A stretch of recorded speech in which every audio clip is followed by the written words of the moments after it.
Like Purdue, it's just an example. Purdue losing to Fresno State is okay. We still win the Big Ten West. For me, Billy Napier gets fired. I'm just kidding. hey, really the best time of the year. I will be seated watching the Red Zone for 7 hours on Sunday. What's going on, everyone? Welcome back to a new episode of Backyard Banter. Just Johnny and Tanner today. James is on his way to Florida for a wedding, going to my homeland for Easter. But the show must go on, especially this weekend. We have the Sweet 16 and Elite 8. Personally, my favorite weekend of March Madness. It's just such high-level basketball, as Tanner alluded to yesterday. We're going to have predictions and previews for each of the Sweet 16 and our Elite 8 games. So if you're going to make any picks, do it with us. It's going to be a 100% correct or your money back, as we like to say. So Tanner, get us kicked off. What's the first game we got? Yeah, so I'm just going to start at the top of the bracket, I guess, and we're going to start with Yukon, San Diego State. First and foremost, we do have James's picks here. James picked Yukon in this one.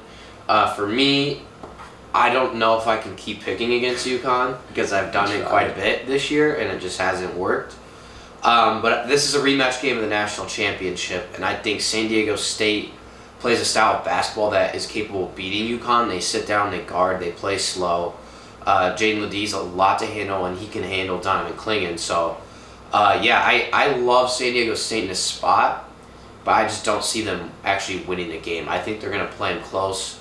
Like I said, rematch of the national championship, but I'm going to take Yukon. Yeah, I mean, I talked about last episode. Yukon's just a well-oiled machine right now. They out-execute everyone, they out-coach everyone, and on almost all nights they out-talent you too. They got a lot of talent. I mean, they got guys that they can roll in. They're legitimately 7-8 people deep. I'm going to keep picking Yukon and Houston because I want to see a Tristan Newton, Jamal Shead national championship. I think that would be absolute cinema. But Tristan Newton is the most underappreciated first-team All-American that I've ever seen. Big East Player of the Year, first-team All-American, and nothing rattles him. He stays completely composed. He hit so many big shots in the Final Four and championship game last year, and he's still just not talking about it. It's crazy. They got Cam Spencer, obviously Clingan. They got the 5-star wing on that, and it's going to be a lottery pick. They just got the talent. They out-execute you, and they out-coach you. So I think Yukon does win by double digits, but as you said, Ledee's one of the best players in the country, another underappreciated player that has been going nuts in the tournament. Yeah, so we have a sweep of Yukon. So we're going to move on to Illinois, Iowa State. Starting off with James, the Illinois fan. I don't necessarily think this is a homer pick. I think it's a 50-50 game, but James does have Illinois winning this. For me personally, I've been back and forth on it. I'm probably still going to be back and forth on it until they tip off. But I lean towards Iowa State because their defense travels. And also, Illinois is the only team in the Sweet 16 that doesn't have a win against another Sweet 16 team. Everybody else has at least one win against the current field in the NCAA tournament. Illinois is 0-4 against Sweet 16 teams. So, I don't know. I just think with that fact, I like Iowa State. I think Iowa State's going to sit down and guard. They're not just going to let Terrence Shannon get out and transition that easily. I think they're going to find ways to slow him down. So, give me Iowa State. Yeah, I like that. Just like I've been going back and forth. This is probably the game I'm most excited for this weekend. Just polar opposites going at each other. The thing that scares me about Iowa State is when they go cold, they stay cold. Like when Houston, they can have an off shooting night, but they can hang around because they have a kind of more offensive punch than Iowa State does with still that defense. But like Iowa State, the first 10 minutes against Washington State was anemic offensively. They were just a zero. And Washington State, granted, they had a good team. They had a good year in the Pac-12. But if you get off to that kind of start against Illinois, your defense better be the best it's played all year because, I mean, they're coming at you. With all that being said, I've literally gone back and forth. I have Illinois in my bracket, but I just think there's something about the Iowa State defense that they get it done. And I think they already went through the scoring drought in the tournament, if you call it that. I mean, against Kansas State in the end of the regular season, they went a whole game with the scoring drought. So they could very well do that against Illinois, but Illinois doesn't guard you well enough to make you go through that. And I don't know if it's about limiting Terrence Shannon. He's going to get his. He's too talented not to. It's about limiting Domask and Hawkins and their big boy down low. And I think they're going to be able to do that. So I got Iowa State close. And maybe even I might make a strong prediction Iowa State in like double overtime. Because that's the kind of game I think it's going to be. Yeah, I don't mind that at all. And honestly, I hope we get in every game except one. I hope there is like a tight game overtime. Yeah, I'll have to check on James if that game does go to double overtime. He's going to be in shambles. Yeah, so moving on, we got, first of all, we got Iowa State, 2-1, correct. All right, now moving on to Carolina and Alabama. I don't really need to say too much about this. Alabama is going to come out and try to shoot threes and play fast. And if Carolina just plays at their pace and slows down the tempo, they will win by double digits. And I think Carolina will do that. I think Hubert Davis is going to drill that in their heads all day long. You do not need to get out and run at their pace. It's okay to slow it down. It's better for us to slow it down in this matchup, and I think Carolina will do that. R.J. Davis, Harrison Ingram, they're playing pretty well right now. Cormac Ryan was a little bit off last week, and I expect him to bounce back. But Carolina's got too many pieces. If they just control this tempo, they will not lose to this Bama team. Yeah. So I got Carolina. James also has Carolina. So unfortunately, that moves on to Johnny. Where like I also got Carolina. Mark Sears versus R.J. Davis. It's a great matchup. Two great point guards there. But I've been saying it for about 2 months now. Alabama is incredibly fraudulent. I think that they got just an impeccable draw in the first round. They got lucky with an upset, and even if they didn't get an upset, St. Mary's was not a 5 seed. In my opinion, they're more of like a 7-8. They just got rewarded for beating Gonzaga twice, and Gonzaga's really good. But whatever. Alabama got a very good draw, and the thing is, Alabama is a team, like they did in the first round. I think the first round they scored 108 points, 105 points, something like that. They can go out and they can make 16 threes and beat a team. I don't think they will do that. But if they went out and did that and just completely outshot, similar to a Colorado-Florida game where Colorado shot 60%, I could very well see Alabama doing that because UNC guards, but not at this extremely high level of Iowa State, Houston, and teams of that like. But I do have Carolina. I think they'll win rather comfortably, but it would not surprise me if Mark Sears has 30, Estrada has 20, Grant Nelson has 17, 18, and they kind of shoot themselves to win. But I like Carolina. Yeah, so we sweep Carolina. Oh, another quick note on that game. Alabama was one of the teams that got screwed with the scheduling because they played Sunday night in Washington, and then they had to go all the way back to Bama, and now they're going to LA for the Sweet 16, and this is a Thursday game, right? Yeah. And that's very limited prep time for a team that's played a lot of basketball. It is very limited prep time, but at this point in the tournament, when you're a 4 seed, you're not going to get those favorable travel times. Sure. Like it's gonna play into the 1-2 seeds every time. But they were one of the teams. I think they might have been one of the only ones that got screwed that hard. Yeah. And screwed. It's the way the schedule goes. That happens every year. But another interesting note on that one. So now we move on to Arizona, Clemson. James has Arizona. I also am going to take Arizona. Clemson, to me, doesn't have the guard play to beat Arizona. PJ Hall's a stud, and they've got that guy that looks like he should be one of us walking to college campus. And he's pretty good, too, for Clemson, but their guard play is just not good enough to handle Caleb Love. I have Arizona in my national championship game, so, I mean, that's how I feel about this team. Pretty easy pick for me here. I think Arizona takes care of business. Yeah, Girard is the best guard for Clemson, and he's really good offensively. I remember in high school they used to make all the TikToks about him, how he averaged like 45 points a game. Well, he doesn't guard very well, and you're going to have to guard very well to beat Arizona. I really like Clemson, though. Like you said, PJ Hall is really good. They were I think they're the only team in the country to go into Alabama and beat them at Alabama this year. So, I mean, they have a good non-conference, good. ACC came out and was better than we thought. I went to Carolina, won at Carolina too, so they've won in these big games. But again, this is a West Coast game, traveling cross country, and then this is essentially going to be a home game for Arizona. Yeah. Arizona and LA are pretty close to each other comparative to South Carolina and LA. Yeah. But so I like Caleb Love. I also have Arizona in my title game. I like them to get it done. They've also been guarding a lot better in the tournament. Yeah. I saw a stat shout out Ryan Hammer on TikTok. He always has the trapezoid of excellence and all that stuff. And Arizona has been guarding significantly better in the Pac-12 tournament and this tournament. So we sweep with Arizona. So we're going to move on up. Top right portion of the bracket. We're in the South now. Houston taking on Duke. James has Houston. And I think I'm also going to take Houston. Duke hasn't beaten a seed that's higher than them since 1994. I saw that. That's a crazy stat. That team was Purdue. That just makes sense, doesn't it? I almost sent that to you. But so Duke has been underwhelming in these spots. I know they're not usually in them as being normally a 4 seed. Usually they're 1 or 2. But I do love this Duke team. I think they're going to come in and give Houston a game. Honestly, I might. Honestly, I'm going to switch to Duke. Do it. I'm going to switch to Duke. I think Jared McCain is playing really well. Tyrese Proctor still has a talent. Roach is experienced. Filipowski's good. Give me Duke. I mean, Houston had a scare last week. They survived it. I don't know. Give me the Blue Devils. Yeah, no one's been higher on Duke than I've been this year. You know that. They got the guard play to go beat anyone. Their big depth concerns me. Filipowski's not been that good. And Houston's going to be really physical with them. It's all going to be seeing how the game is called. This game's in Dallas, obviously very close to Houston.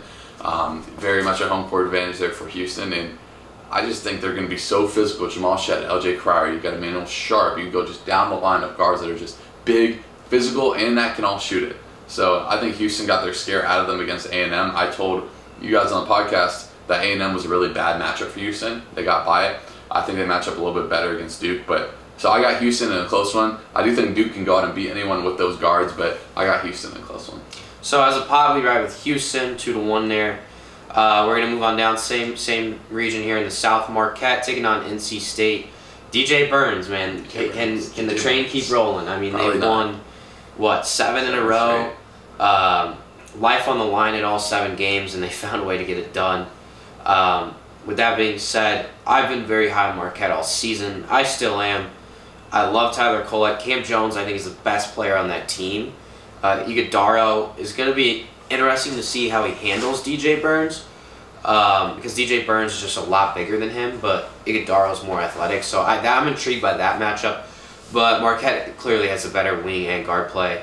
I think Marquette's been in close games all tournament, and I don't expect that to change. I think Marquette wins in a close one. I also like Marquette. NC State's another team. They got a really favorable draw. Got to play Oakland instead of Kentucky in the second round.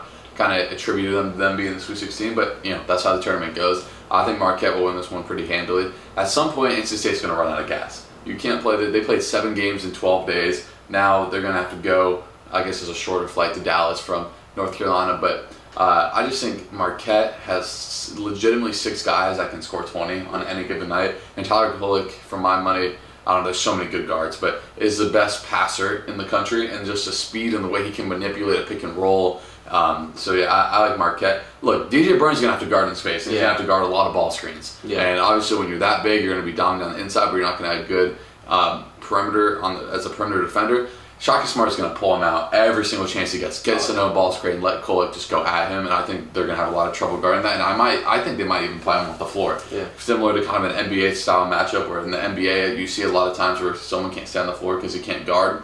And we'll see. They're going to start in drop coverage with Burns like they've done all year. And if you do drop coverage against Kolek, I think it's not a recipe for success. Yeah. So we'll see. But that's a very good point there, and I like that. James also has Marquette, so we sweep 3-0 with Marquette. Yeah. All right, moving on to the Midwest region, we got Purdue versus Gonzaga. James picked Purdue in this one. I've been back and forth, but I think part of it is I'm just very nervous and superstitious. Purdue already played Gonzaga this year in Maui. Purdue got down 9 early and ended up winning by 10. That was Purdue's worst three-point shooting game of the year, and Purdue led the country in three-point percentage. So finding a way to win that game by 10 without shooting the ball is pretty impressive to me. However, both teams are totally different now. That was 5 months ago. It's March. Mark Few versus Matt Painter. I think this is going to be a great game if you're not a Purdue or Gonzaga fan, because you'll be way too nervous for that. Purdue's the only team in the field of the Sweet 16 that is undefeated against other Sweet 16 teams. They're 7-0 against the Sweet 16. It's crazy. They played 7 of them. Playing 7's a lot, and then beating 7's a lot. But I'm superstitious, so I'm gonna pick Gonzaga. I'm also gonna go with Gonzaga, mostly because I have them in my bracket winning this game. Look, similar to DJ Burns, they're gonna bring Edey out on ball screens, and they're gonna drag out the ball screen. So he's going to have to come out in the perimeter. He can't sit in drop coverage like he does so well. And Nembhard is probably, besides Kolek, the best passer in the country. I mean, he had 12 assists in 24 minutes against Kansas. EK is the key for Gonzaga. It's no question about it. Can he stay out of foul trouble? How can he attack Edey offensively? I don't love Gonzaga's scoring depth. Obviously, you got Dusty Stromer, who was kind of a social media guy when he was in high school. He's really good. He can shoot it. But I don't know. There's just something about Mark Few in March. Matt Painter is a heck of a coach. And I just feel like Purdue is just not missing a piece, but if Fletcher Loyer was just a little better, especially and he's been really good. Awesome. Because he's been shooting 44% from three, but God, every time I watch him, it's like I just get mad. I don't know why. And I have nothing against Fletcher Loyer. Look, Lance Jones is a key for Purdue. I saw stats today when he scores 14 plus. Purdue is 14-0. So can they get him going? Can he score? Can Braden Smith and Fletcher Loyer take care of the ball? Gonzaga's not going to be a team that pressures you per se. Right. They got to take care of it, get Edie's touches. I think if they do that, Purdue won't have any problem. But I think Edie is going to get into some sort of foul trouble because I just think they're going to attack him as many times as humanly possible with a ball screen and let Nemhard and Ike go to work. But I'm not super confident in this pick, Gonzaga, but because I think Purdue, obviously they're 7-0 against these teams. I think Purdue can win a national championship. But I'm going to tentatively go with Gonzaga here. I really wish you picked Purdue so we could advance Purdue, but I guess we're advancing Gonzaga. But yeah. All right. Well, Gonzaga takes that one. We like 2 that, out of though. 3 there. I'm fine with that. Yeah. Moving on to Creighton and Tennessee. Sorry. James has picked Creighton. We all know how high he is on Creighton. I'm sure all the viewers remember him talking about Creighton all year long. So he has picked Creighton. I'm going to pick Tennessee. They can just beat you in so many ways. And I think that Creighton is a team that I've seen them play these high-level pressure defenses that are physical, get after you. And Creighton struggled against that. They turn it over a lot in those games. And I think that's what's going to happen here. I think Tennessee's going to... they're just going to play smother in defense all game long, and Creighton's not going to handle it. I think they're going to have 15-plus turnovers. I think Connect's going to have a better game, and I think the balls can roll here. Yeah, Dalton Connect can single-handedly win a game by itself, and he hasn't done that in this tournament yet. He's not had a very good tournament so far. The reason why I'm picking Creighton is because Creighton has 4 guys that can score 20, and Tennessee legitimately only has 1. Sakai Ziegler is a very good point guard. He's more of a facilitator and a guard, and a defensive point guard. They have Adu down low, who's been really good for them this year. That matchup with Cockburn is going to be really good. You got Best could be on the outside. Has been in college forever. He's actually having his worst season of his college career. I think he's only averaging like 7 points. If Tennessee can just get one of those guys to score like 15 plus, I think they will be in fantastic position because of the way they guard. But I'm gonna bet against that because I've watched a lot of Tennessee this year. And for example, against Mississippi State, I think Sakai Ziegler needed to take like 14 threes to score 17 points against Mississippi State. I think Dalton Connect's gonna have a big game, but the 4 guys on Creighton, especially Alexander and Shireman, that can go get a bucket whenever you need to. I think they've been in this situation before. I think they find a way in a very close, evenly matched game.